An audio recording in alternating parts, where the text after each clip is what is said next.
உங்களை பார்த்து நான் தீர்க்க தரிசனமாகவும் சொல்கிறேன் அண்ட் பைபிளோட லாஜிக்கையும் சொல்கிறேன். எந்த பிரச்சனை வந்தாலும் நீங்கள் கீழே போக மாட்டீங்க. எந்த பிரச்சனை வந்தாலும் அங்கே தேவன் ஒர்க் பண்ணுறப்போ மேலே போவீங்க.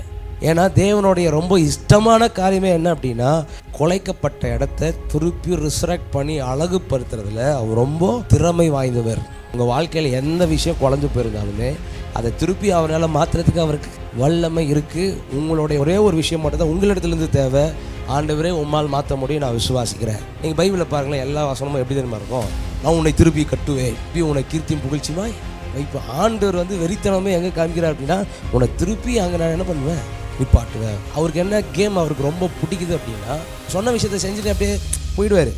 ஆனால் அதில் ஒரு எதிராளி அப்படியே குலைச்சி போட்டு கீழே தள்ளி ஒரு மாதிரி ஆகி அந்த இடத்துலையும் திருப்பி நான் என்ன, அவன் பெரிய ஆள் இல்லை நான் தான் பெரிய ஆளுன்னு அவர் காமிக்கிற கேம் அவருக்கு ரொம்ப ரொம்ப பிடிக்கும். ஆமென் சொல்லுங்களேன்.